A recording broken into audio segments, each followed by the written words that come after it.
Hello, I'm Richard Hooper and this is SAT TV Week. Now I'm pleased to be joined by Vigan of UHP Networks. Vigan, thank you for joining me. Your company is known for disruptive VSAT technology. What does that actually mean?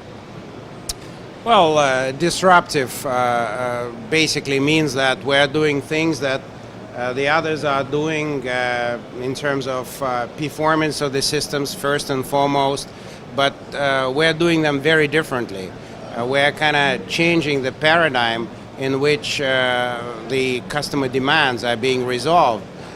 We are manufacturing and providing solutions to the customers, such as, for example, a VSAT hub, which is probably 10 times smaller what the other guys are doing and costs like a fraction of the cost. We're providing 10 times higher processing capability in terms of packet per second and now remote. And all known network topologies and signaling methods are combined in this very small, very compact, very bandwidth efficient platform. In that sense, we are disruptive. And have you found over the last few years customer demands are changing rapidly? Well, absolutely. What we are finding that whatever it is in terms of performance, bandwidth efficiency, throughput, network availability, it's never enough. Quality of service, the hunger for bandwidth, the hunger for reliability of the network, quality of service is essentially insatiable. The standards are rising all the time.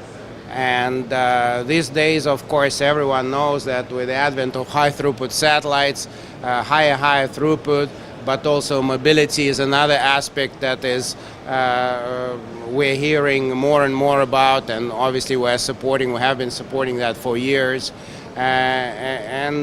So that is the main direction in which we think the customer demand is evolving, Richard. Now, you mentioned HTS. Is it really going to have that impact that is going to solve some customer problems?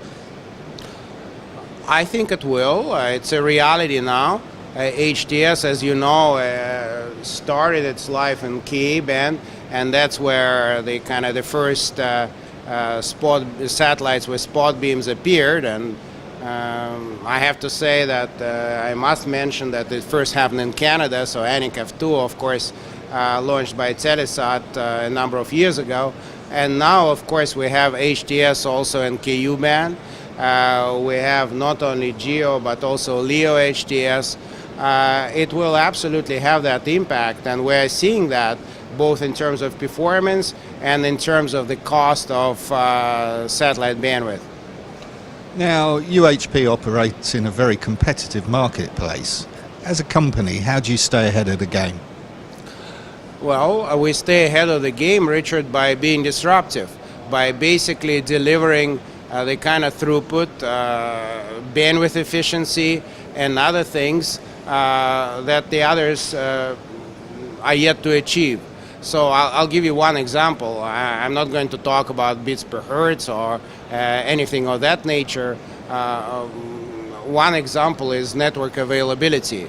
So one of the challenges that all satellite operators are facing is essentially competing with terrestrial systems. Those of us who spend some time working in the telecom industry, not necessarily in satellite, know that a popular mantra in telecom world is 5 nines availability of the network. Any cellular operator can testify to that. And in the satellite world, achieving 5 nines, especially in this newer bands, high frequency bands, let alone Ka, even in Ku, is impossible unless you use geographical redundancy of gateways at teleports, simply because of the physics of radio propagation conditions. And how do we, players in the satellite industry, respond to that challenge? And our response is having very reliable, very fast switching in geographically redundant teleports. Our platform, our hub architecture supports it very well, and we're proud to report that this is one of the factors which differentiates us from some of the other players. Vigan, thank you very much. Thank you very much, Richard.